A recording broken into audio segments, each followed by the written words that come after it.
pero si no aparece nunca el original, ¿va a ser igualmente validada la prueba? Se tienen que hacer las pericias pertinentes. ¿Y se para puede ver sobre si... una fotocopia? Perdón la ignorancia, ¿eh? Se puede la pericia caligráfica, sí. Es prueba inicial. Sí. O iniciaria. Bien, Carlita Pitiot y también, por cierto, Luis Petri, gracias por este ratito en la noche. O sea, usted dice que sí, que se puede validar. Sí, por supuesto. ¿Por qué? A ver, acá no importa tanto que se encuentre el original. Si hubiese importado, por ejemplo, si Centeno lo desconocía. Claro. Allí sí, porque se hubiese tenido que hacer una pericia caligráfica. Pero él reconoce el contenido. Sí. Lo que importa es lo que importa es el contenido que hay en esos cuadernos, independientemente de que sea original o copia. Porque él hace una declaración que es conteste con el contenido de esos cuadernos, que justamente lo que tiene que hacer la justicia es verificar que lo que dicen esos cuadernos y lo que dice Centeno realmente ocurrió. Y hay muchísima información que se puede constatar y corroborar. Con lo cual, que se encuentren o no se encuentren no es un drama para la justicia. La justicia lo que tiene que investigar es si los autos, los nombres, los días, los montos, en definitiva, en ese momento ocurrieron como dicen que ocurrieron los cuadernos. Yo hoy pregunté, ¿qué pasa con las cámaras de seguridad, tanto de la Ciudad de Buenos Aires como el partido de Vicente López, que podrían ayudar a corroborar estos datos que aporta Centeno? Bueno, de ambos lados recibí respuestas negativas, de que no se guardan de tanto tiempo. O sea, nadie podría mostrar un auto que Centeno dice que entró a Olivos con bolsos a llevarle plata a la expresidenta,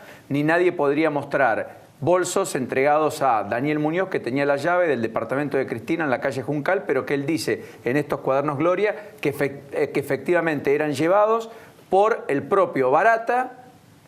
Él, como chofer de Barata, eran llevados a ese departamento, a ese domicilio, bajo la orden explícita de lo que la justicia hasta acá, y Bonadío entiende, es la jefa de la banda, es decir, Cristina Fernández de Kirchner, la banda que era una asociación ilícita y que permitió recaudar fondos para la política. Veremos en qué magnitud y con qué cantidad de fondos. En principio, la presunción inicial hablan de 200 millones de dólares. ¿Querías aportar algo, Gustavo? Sí, yo tengo una preocupación, que es, suponete vos que se confirma por cámaras, por registro, por GPS, por teléfono, por lo que sea, en la conjunción de los teléfonos ubicados, y dicen que, conforme este señor afirma, Paulino Rodríguez y Gustavo Segré estaban en un momento donde decía el cuaderno que estaban. Eso es una colocación. La otra es cómo prueban que estaban ahí, uno pagando y el otro recibiendo. Me hace acordar a las coimas de la reforma laboral. Claro. Donde había alguien que decía, yo llevé acá, pero como no apareció el bolso, no apareció la prueba, muchas veces dijeron, sí, nos reunimos, sí, en tal bar. Ahora yo no cobré nada, ni nadie me dio nada. Y el problema sería como demostrar un homicidio sin el cuerpo. ¿Cómo demostrar de qué murió si no hay cuerpo? Lo que pasa con Nisman. Todavía discutimos si fue homicidio o suicidio. Entonces, por eso creo, el secreto no está solamente en la figura del arrepentido o colaborador, imputado arrepentido, sino en quién pagó. O sea, si alguien dice, sí, yo pagué, se acabó todo el problema. Las claves son si hablan los que hasta aquí... Claro, se llamaron al silencio. Hoy se negaron a declarar todos los empresarios a quienes se les acusó de ser parte de esta asociación ilícita y haber pagado más de 35 millones de dólares en coimas. Por eso es importante lo que plantea, ¿no? Lo que plantea Gustavo, es importante la actitud que tuvo el periodista Diego Cabot de no publicar la nota y de darle la información a la justicia para Antes que. Porque la prueba que no recolectó Bonadío, que todavía no recolectó, no la va a recolectar. Olvídate, ya están borrando todo. Van a ir a los domicilios, van a allanar domicilios y no van a encontrar nada. Por eso es muy importante ese dato, que haya trabajado Bonadío en silencio, si es que trabajó en silencio. Sí, trabajaba en silencio 6 meses. Si es que trabajó en silencio, la gente me va a entender lo que quiero decir, si es que trabajó en silencio y con quiénes trabajó en silencio. Bonadío pidió el desafuero de Cristina, pero al mismo tiempo... Sí, todavía no lo ha pedido. En realidad lo va a pedir en caso de procesarla, que seguramente si la indaga va a terminar en un procesamiento en esta causa. Ahí va a ser el pedido formal de desafuero. Él ya había hecho un pedido formal de desafuero que estaba en trámite aún en el Congreso, pero en esta causa también lo va a volver a pedir. Lo que sí pidió, y creo que todavía no había ingresado al Congreso, me podrán decir ellos mejor que yo, el pedido para poder realizar un allanamiento, que es lo mismo que había realizado con Julio Devido en su momento, el propio juez, porque lo que necesita es allanar domicilios de la expresidenta Fernández de Kirchner, tanto aquí en Buenos Aires como en Santa Cruz, para buscar información, obviamente, pero como tiene fueros no puede hacerlo. Pero es pro forma en cambio, eso también, ¿no? ¿Qué va a encontrar? bueno, Ya está, claro. Está bien, pero así lo marca la ley. La ley de fueros establece que tanto para dictar la prisión preventiva, que allí es necesario que se solicite el pedido de desafuero, no así para proseguir la investigación penal, en donde puede seguir la investigación No, está bien, pero lo que dice Gustavo no es eso. Lo que dice Gustavo es que van a ¿Qué van a encontrar. encontrar? Nada. Bueno, hay que ver las descripciones y hay que ver, a ver si se puede encontrar algunos relatos de algún testigo que dé cuenta, por ejemplo, de las dimensiones. Digo, que diga, yo estuve en tal lugar y eventualmente las dimensiones de ese lugar son tales. Bueno, si se confirman esas dimensiones, se acredita, por ejemplo, que esa persona estuvo en ese lugar. Como Al menos bien, ese una descripción. Ok. Yo No quiero por marcar algún algo. documento. No quiero creo. volver a algo, me parece, sobre lo que conversábamos y me parece que es lo importante y que marca una diferencia con otros procedimientos con otras situaciones que nos han sorprendido, que han causado como un cimbronazo social. No sé si va a ser como un Lavallato brasilero, pero lo que seguramente marca la diferencia son los 9 empresarios que hoy están detenidos. ¿Por qué? Porque nosotros, la verdad que uno nunca espera, así como en algún momento yo lo dije en este programa cuando me han preguntado por Cristina, yo la verdad que no quiero que un expresidente mío vaya preso, porque eso no habla bien de la Argentina. Uno no espera que sucedan estas cosas que sean tan visibles y tan explícitas. Ahora, lo que sí todos los argentinos esperábamos es que seguramente que si había funcionarios corruptos, del otro lado había, sin lugar a dudas, alguien que pagaba a esos funcionarios sobreprecios, licitaciones truchas, sobreprecios en el gas licuado, en las obras públicas, y que eso causó un perjuicio a nuestro erario público, que causó que la Argentina hoy esté en la situación económica que está, en la situación educacional que está, de salud, porque esa plata se la llevaron y no está donde tendría que haber estado invertida. Entonces, me parece que la diferencia parte de ahí. Yo lo de los cuadernos lo desconozco, porque la verdad que yo nunca no los vi, ni las copias, pero lo que seguramente sí conocemos los argentinos y los dirigentes políticos es que hubo una trama de corrupción y que conocemos las denuncias y que los organismos de control también advirtieron irregularidades que después se llevaron a la justicia con las causas penales. Un dato que aporta, que complementa lo que dijo Carla, es que hoy Diego Cabot, el periodista que destapa todo esto, que le lleva los cuadernos a Bonadío, dice que en los cuadernos no aparecen muchos empresarios. Entonces uno se pregunta, si después terminan 9 empresarios presos, es porque el trabajo que evidentemente hizo el fiscal Stornelli y Bonadío llevó a que desembocaran en ellos.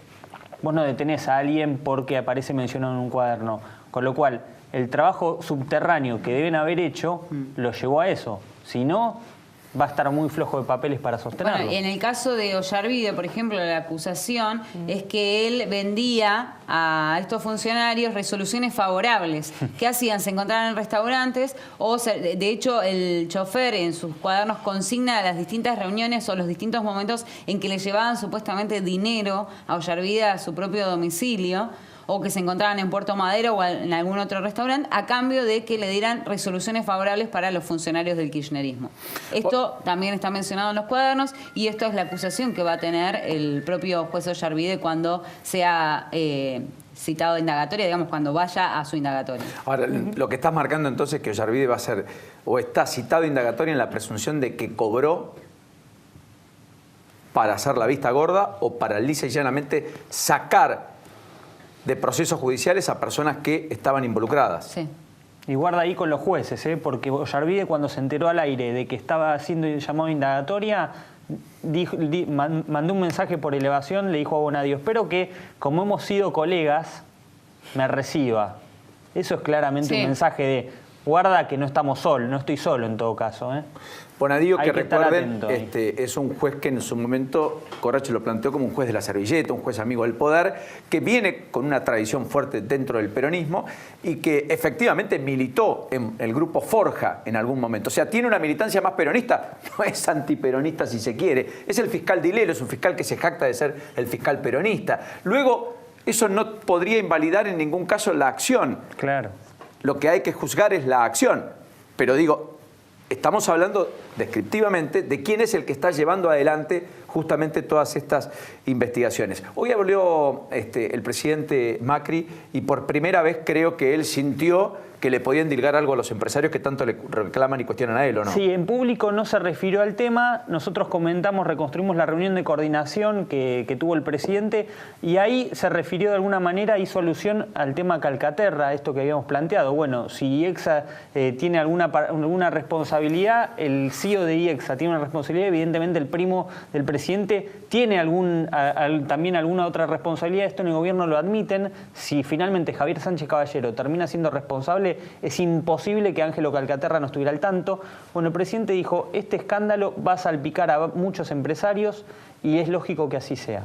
O sea que asume que efectivamente algún conato en la Rosada va a llegar, de todo el golpe y el impacto de la investigación. Y que caiga quien tenga que caer, esa es la orden que dio el presidente, que se avance la investigación, si tiene que caer su primo, que caiga. Creo que esto al presidente hace 2 años era un dolor, hoy me parece que hasta es un pase de factura por la falta de comprensión, por el enojo que tiene con muchos, por lo que sea, digamos. Exactamente. Si vos querés. Sí. Y me parece que ahí entran todos en la lógica. Todos los que de hasta alguna el apellido, manera, me parece. Sí, incluso para limpiar su apellido. Apareció un tuit de Carrillo, dijo falta Aldo Roggio. Allanaron Roggio y allanaron Techín. Techín ayer, en el día de ayer fue eso. Por eso hoy la bolsa tuvo el discurrir. Este es los tuits de Carrión, ¿no es cierto? Falta Aldo Roggio. Felicitaciones a Diego Cabot. En 2006 se hizo la denuncia sobre el tema Yacyretá. No se investigó. ¿Le apunta a quién? ¿A quién le apunta? Pescarmona. A Pescarmona.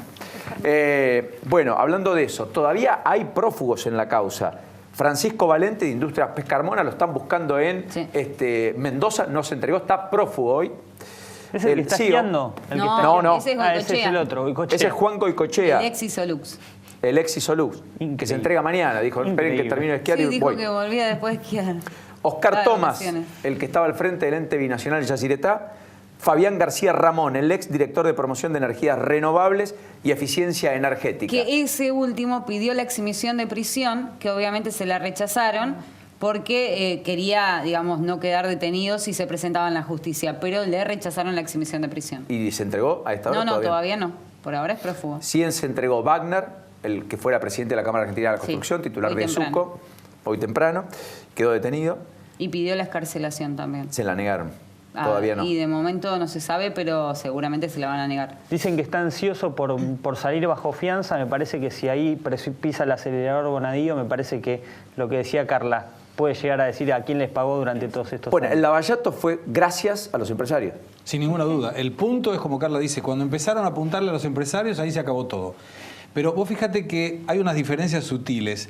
Mientras acá hablamos de los 8 cuadernos Gloria, en Brasil todo surge en la investigación coherentemente con la justicia interviniendo a los empresarios a partir de una persona del tercer escalón que se llamaba María Luisa Tavares, que era la gerente de las operaciones estructuradas de Odebrecht. Entonces uno compara, dice, ¿cómo surgió el tema de la investigación Lavallato concretamente en Brasil? Bueno, había un sistema de operaciones estructuradas que estaba en una pared falsa, con servidores en Luxemburgo y con mensajes criptografados que la propia FBI de Estados Unidos dijo necesitaría 100 años si la empresa no colabora. Y hacemos la contrapartida y acá estamos investigando con 8 cuadernos Gloria.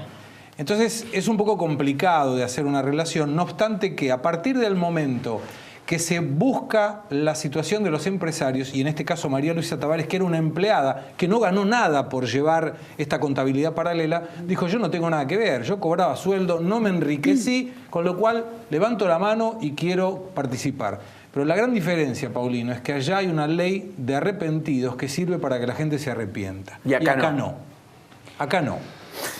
Una cosa... Yo en eso tengo mis dudas. ¿Por qué digo esto? Porque yo he sido muy crítico de la ley del arrepentido, me tocó tratarla en diputados y la verdad que con posterioridad a las modificaciones de senadores, lo cierto es que fueron contraproducentes para generar estímulos a la hora de efectuar los arrepentimientos, particularmente por la instancia procesal. Acá se pide que sea antes del auto de elevación a juicio. En Brasil puede ser aún después de la condena. Sí, igual ahí voy a hacerte un paréntesis, porque en el caso Chicone, si bien el auto de elevación a juicio acá Van den Brule en otro expediente se arrepiente, toman ese arrepentimiento de él por Para la hacerlo convención. jugar. No, y por la convención, tomando el artículo 7 Sí, de la claro. convención. Entonces, si bien no está la ley del arrepentido para después del juicio, en el caso de Van den Bruyne lo están tomando. Bueno, pero la ley establece que es hasta el auto de elevación a juicio. Y el otro tema es que la ley establecía, a ver, en Brasil, que el arrepentimiento podía hasta eximir de pena. En la República Argentina no se exime de pena, sino que se le da la pena del delito de tentativa. Independientemente de estos problemas que tiene nuestra ley del arrepentido, lo cierto es que ha funcionado en las principales causas de corrupción. ¿Por qué? Pensemos en Chicone con Van der Brole. En la causa del dinero de la Ruta K con Fariña. Sí. Y en esta causa con Centeno. Digo, estamos viendo algunos frutos de esta ley del arrepentido. Y lo hablábamos al inicio del programa con Nacho. Quizás no son los protagonistas centrales los que hacen uso de esta opción. Quizás son protagonistas periféricos, pero sin lugar a dudas, los datos que aportan son reveladores para permitir que avancen las Bueno, investigaciones. pero es lo que marcaba Pero justamente fíjate una Gustavo, diferencia. que son los periféricos, son los de menor rango, de tercer Porque no tienen rango. nada que ganar y no tienen una estructura de lealtad política. Exacto. El político de repente dice, bueno, hacía parte de la regla de juego, yo me la banco, voy preso y paciencia. El empresario dice, yo era parte de un proceso donde cobraba más para devolvértela, eventualmente lo único que gané es tener la obra y le tengo que generar un problema a mi familia, sobre todo a mis hijos y a mis nietos cuando van al colegio y le dicen, tu papá es un corrupto, tu abuelo es un corrupto. Por eso puede haber ahí algún... Por eso hay que apuntar por ahí. Pero la gran diferencia con el tema del arrepentido allá es que, si bien permite la exención, no se ha dado. En la mayoría de los casos le han dado hasta 2/3 partes. Y le dan lo domiciliario como Marcelo Debrecht. Pero vos fíjate que tenés 163 arrepentidos en Lavallato nada más, que propiciaron, porque tienen que denunciar hacia arriba y aportar pruebas. No sirve Y decir... propició eso, que ¿cuántos presos hay en Brasil hoy? 135 sentencias por 1981 años, 4 meses y 20 días de prisión sumadas. Y 3.000 millones de dólares recuperados por la ley de la extinción de dominio, es que lo que acá se nos llama está leniencia. faltando. Bueno, Por eso. vos fíjate, vos has dado en el clavo. ¿Cuáles son las ausencias de estímulos que existen en nuestra legislación? Son, primero, penas bajas para los delitos de corrupción. Vos Claro. tenés que tener penas altas. Claro. ¿Por qué? Exacto. Porque, digo, la amenaza de la sanción tiene que ser disuasiva. Vos tenés que decir, mirá, la verdad que si a mí me condenan me dan 30 o 20 años. No, penas escarcelables. Tenemos como una gran la mayoría de oportunidad las mínimas para de los cuando delitos ahora de corrupción. mejoremos el Código Penal. Y lo me otro parece es que no lo tenemos correcto. ley de extinción de dominio. Claro. Digo, Senado. recién el decomiso se produce, salvo los supuestos de lavado de activos, recién el decomiso se produce con la sentencia condenatoria. Claro. Sí, y todos firme. sabemos... Claro, ¿Cómo? Firme. claro, Firme. claro. Y todos sabemos que los casos de corrupción en la República Argentina tienen una duración de 13, 14 años. Promedio. Y eso le permitió a Muñoz vender todas las en el propiedades medio que había vendiste conseguido con todo, los millones en que el le sacó. medio licuaste tu patrimonio, lo transferiste a Testaferro o lo ocultaste. No, Ahora- viviste No. la vida que no hubieras podido Pagaste vivir. tus defensas, Yo intentaste estoy de acuerdo corromper con Luis funcionarios. en que hemos avanzado. En estos años hemos avanzado, por lo menos tenemos una ley del arrepentido. Ahora, por supuesto que nos están faltando otras herramientas. Nos está faltando modificar el Código Penal, que estamos en eso, ojalá lo podamos concretar, y esta vorágine parlamentaria no impida ver también, lo urgente no nos impida ver lo importante, porque llevamos medio año y llevamos todos abocados a una sola ley y ya sabemos a qué nos referimos. Despenalización del aborto. Exacto. Y mientras tanto hay un Código Penal esperando que haya un capítulo vinculado con la corrupción, haya un capítulo que eleve los delitos, las penas de delitos por corrupción. Estamos esperando también provocar desde el Parlamento hacer un esfuerzo para que salga la ley del arrepentido, porque me parece que es una deuda pendiente con la sociedad también. Sin o sea, duda. todo lindo, vayan en cana, pero están esperando que concretar las condenas y nadie devuelve el dinero que se llevaron. Bueno, uno de los que hoy se negó a declarar fue Roberto Barata. ¿Por qué se negó a declarar Roberto Barata, que es uno de los principales acusados en esta claro. historia, porque su chofer fue el que lo mandó al frente, si se quiere? Bueno, lo que me dijo su abogado fue que no les mostraron ni la totalidad del expediente, ni las copias de los cuadernos, ni la declaración de Centeno. Por lo tanto, como no tenía manera de defenderse, decidió no prestar declaración indagatoria. Hizo básicamente lo mismo que hicieron los empresarios, que fue porque el juez Claudio Bonadío lo fue subiendo en tandas. No es que declararon uno por uno. Subieron de a 4 personas, de a 5 personas, y de ahí les decía, bueno, usted quiere declarar, usted no quiere declarar, porque la imputación fue básicamente la misma, fue muy dura, y si te parece, yo te leo una pequeña título partecita. más importante, digamos, de esa imputación. Bueno, obviamente el delito que se les imputa es asociación ilícita, la cual desarrolló sus actividades aproximadamente entre 2008 y noviembre del 2015, y cuya finalidad fue organizar un sistema de recaudación de fondos para recibir dinero ilegal con el fin de enriquecerse ilegalmente y de utilizar parte de esos fondos en la comisión de otros delitos. Todo esto aprovechando su posición como funcionarios del Poder Ejecutivo. Y después sigue hablando, dice que fue comandada la asociación ilícita por Cristina y Néstor Kirchner, quienes detentaron el cargo de presidente de la Nación en su momento, y que el dinero era alternativamente entregado en los domicilios a los titulares del Poder Ejecutivo o sus secretarios, dice, en Uruguay al 1.300, en Juncal al 1.400, en la Residencia de Olivos y en la Casa de Gobierno. Todo esto está en la imputación que se les ha leído a todas las personas que hoy tuvieron la posibilidad de defenderse ante el juez Claudio Bonadío. Voy a contar la información, cada uno saca su propia conclusión. Oscar Centeno fue despedido. Sí. Fue despedido del municipio de Berazategui. Trabajaba como chofer, fue despedido. La explicación que da el municipio es que faltó trabajar el día miércoles. Sí, que no se presentó. Justo el día cuando estalló todo. Lo echaron hoy, trabajaba desde el año pasado, desde octubre del año pasado. Y desde octubre en Berazategui. En Berazategui. Sí. ¿Y él dónde vivía? Para ¿En Olivos? Musi. En Olivos. Sí, pero Para trabajaba Juan Patricio Musi. Intendente alineado y que sigue respondiendo a la expresidenta Cristina Kirchner. Bueno, sé, Luis, que tiene que partir, pero no quiero ser ingrato porque la actualidad me lleva. En un ratito vamos a estar contando todo lo que políticamente se va a producir mañana, que la verdad es casi una especie de super viernes, porque volvería Cristina, porque estaría cerca de Moyano o al lado de Moyano o con Moyano, porque se volverá a mostrar juntos Macri con María Eugenia Vidal, porque mañana hay en la oposición movimientos no menores, porque hoy estuvo la foto de Massa en su volver a la acción política en el plano doméstico con los rectores de las universidades en medio de una escuela en donde en una explosión muere una vicedirectora y un auxiliar de la educación. En esta foto en donde muestra que efectivamente Massa está ya envalentonado en la idea de volver al plano de la política doméstica. Y porque además aparentemente en Cambiemos hay fumata de la pipa de la paz y le darían linterna a Martín Lustó. Sería el propio Rodríguez Larreta. Por lo pronto ese es el documento que validaron hoy con el radicalismo porteño. O sea, no pocas cosas.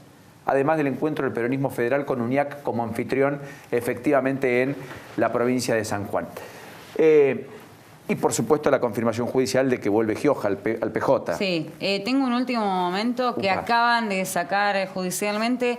Estábamos hablando del caso Chicón en relación a Van den Broek, el arrepentido. Bueno, finalmente, luego de que rechazaran la recusación en casación que hizo Amado Boudou y Núñez Carmona sobre el juez Pablo Bertuzzi, ahora, en este momento, el Tribunal Federal número 4 está convocando a todas las partes, eso incluye a Amado Boudou, incluye a Núñez Carmona, incluye a Nicolás Chicone, a todos, al propio Van den Broek para el 7 de agosto para que den sus últimas palabras en el juicio y ya dictar un veredicto. El próximo martes. El martes 7, todos van a dar... Picante, ¿eh? Sería la primera vez... Muy esperada, ¿no? Muy esperada. Sería la primer condena por cohecho y corrupción y coima a un vicepresidente en la Argentina si es que Boudou es condenado. Es muy esperable porque el 8 se resuelve en el Senado la despenalización del aborto. Los números dicen que así como viene de diputados no sale y que en el mejor de los casos para los que fogonean la despenalización volvería con modificaciones a diputados. Si eso pasa, ¿va a ser ley? No, todavía no lo sabemos. Digo, me parece que primero hay una instancia que está abierta, que es la del Senado. Y todavía esa instancia hoy nos está indicando que hay mucha paridad, más allá de que el no, y esto lo puede decir Carla con más precisión porque lo está siguiendo muy de cerca, el no tiene una leve ventaja, pero todos sabemos que estas ventajas pueden o no modificarse o eventualmente confirmarse y arrojar más luz. Pero lo cierto es que al día de hoy esta media sanción de diputados no sería rechazada por el Senado y no sería ni siquiera modificada ni volvería a diputados. En el caso de que vuelva a diputados hay que ver cuáles son las modificaciones, en primer lugar, y si en definitiva quienes apoyaron el sí logran construir las mayorías a partir de las modificaciones que eventualmente introduzca el Senado de la Nación. Yo creo que hay un final abierto, pero quien tiene la palabra no es diputados. Me parece que quienes tienen la palabra hoy son los senadores que han trabajado muy bien, como lo hicimos en diputados también, porque la verdad que se dio un debate con mucha altura, pero me parece que la pelota está en esa cancha y allí puede terminar la discusión. Hoy hubo dos novedades. La primera es que se pronunció Juan Carlos Romero finalmente, el senador por la provincia de Salta, y en un tuit dejó evidencia respecto a que vota en contra. Luego de meses de análisis por el debate, habiendo escuchado a diversos sectores de la sociedad a favor y en contra, advierto que existe la convicción mayoritaria de los salteños que la ley sobre la legalización del aborto no prospere, por lo que confirmo mi voto negativo.